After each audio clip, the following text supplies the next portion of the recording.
ನಗರದ ಸಂಗೊಳ್ಳಿ ರಾಯಣ್ಣ ವೃತ್ತದಿಂದ ಗಾಂಧಿ ಪ್ರತಿಮೆಯವರೆಗೆ ಆಗಮಿಸಿ ಮೌರ್ಯ ವೃತ್ತದಲ್ಲಿ ಸಭೆ ನಡೆಸಿ ಸರ್ಕಾರಕ್ಕೆ ಮನವಿ ಸಲ್ಲಿಸಲಾಯಿತು. ಗ್ಯಾಸ್ ಸಿಲಿಂಡರು ಮತ್ತು ಹಾಗೂ gas rate, petrol rate, diesel rate ಹಾಗೂ ದಿನಸಿ ಸಾಮಾನುಗಳ ರೇಟನ್ನ ಅತಿ ತಿಂಗಳಿಗೆ ವಾರಕ್ಕೆ ಒಂದ್ಸಲಿ ಹೆಚ್ಚಾಗಿ ಮಾಡ್ತಾ ಇದ್ದಾರಲ್ಲ, ಬಡ ಸಾಮಾನ್ಯರ ಜನಗಳದ್ದು ಕಷ್ಟ ಅರ್ಥ ಆಗ್ತಿಲ್ವಲ್ಲ, ಅದ್ರ ಬಗ್ಗೆ ನಾವು ಜಾಗೃತಿ ಮೂಡಿಸ್ತಾ ಇದ್ದೀವಿ.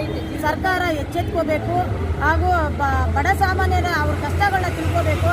ಕರೋನಾ ಟೈಮಲ್ಲಿ ಯಾವುದೇ ದುಡಿಮೆ ಇಲ್ದಂಗೆ ಇರುವಾಗಲೇ ನೀವು ಈ ಥರ ರೇಟ್ ಜಾಸ್ತಿ ಮಾಡಿದಾಗ ನಾವು ಎಲ್ಲಿಂದ ನಾವು ಅದನ್ನು ದುಡ್ಡು ಹೊಂದಿಸಿ ಜನಗಳು ತಗೊಳ್ತಾರೆ ಅನ್ನೋದನ್ನಾದರೂ ಸಾಮಾನ್ಯ ಜ್ಞಾನನಾದರೂ ಈ ಸರ್ಕಾರಕ್ಕೆ ಬರ್ತಾ ಇಲ್ವಾ ಅನ್ನೋದನ್ನೇ ನಾವು ಕೇಳ್ತಾ ಇದ್ದೀವಿ. ಅಮರನಾಥ್ ಹಾಗೂ ರಾಮಲಿಂಗಾರೆಡ್ಡಿ ಅವರ ಅಮರನಾಥ್ ಅವರ ನೇತೃತ್ವದಲ್ಲಿ ಹಾಗೂ ನಮ್ಮ ಜಿಲ್ಲಾ ಅಧ್ಯಕ್ಷರಾದ ವಿಮಲಾ ಗೌಡ ಅವರು ನೇತೃತ್ವದಲ್ಲಿ ನಡೆಸ್ತಾ ಇದ್ದೀವಿ.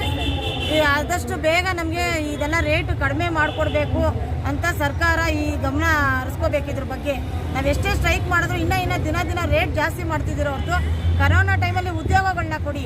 ಉದ್ಯೋಗಗಳಿಲ್ಲ, ಈ ಕಡೆ ಸಂಪಾದನೆ ಇಲ್ಲ. ಪೂರ್ತಿ ಎಷ್ಟೋ ಮನೆಯಲ್ಲಿ ಬಡವರು ತುಂಬ ಕಷ್ಟಪಡ್ತಿದ್ದಾರೆ ತಿನ್ನೋಕ್ಕೂ ಕೂಡ. ನೀವು ಗ್ಯಾಸ್ ಇಷ್ಟೊಂದು ರೇಟ್ ಮಾಡಿದ್ರೆ ಅವ್ರು ಎಲ್ಲಿಂದ ಸಂಸಾರ ಮಾಡ್ತಾರೆ? ತರಕಾರಿ ರೇಟ್ ಜಾಸ್ತಿ ಮಾಡಿದ್ರೆ ಅವ್ರು ಏನು ತಿನ್ನಬೇಕು? ನೀವು ಮಾತ್ರ ಪ್ರವಾಸಗಳನ್ನ ಕೈಗೊಳ್ತಾ ಇದ್ದೀರಲ್ವಾ? ಆ ದೇಶ ಪ್ರವಾಸ, ಈ ದೇಶ ಪ್ರವಾಸ ಅಂತ ಪ್ರವಾಸಕ್ಕೆ ಖರ್ಚು ಮಾಡೋ ದುಡ್ಡನ್ನ ಬಡ ಸಾಮಾನ್ಯರಿಗೆ ಏನೇನು ಅಗತ್ಯ ಇದೆಯೋ ಅದ್ರ ಬಗ್ಗೆ ಗಮನ ತಗೊಳ್ಳಿ ಅಂತ ಸರ್ಕಾರಕ್ಕೆ ಸುಶೀಲಾ ಚಂದ್ರಶೇಖರ್ ಬಂದಿದ್ದಾರೆ, ಲಕ್ಷ್ಮಿ ಅವರು ಬಂದಿದ್ದಾರೆ, ಹಾಗೆ ರಾಧಾ ಮತ್ತು ಮಂಜುಳಾ, ಭಾರತಿ, ಓಲ್ ನಮ್ಮ ಹೆಸರು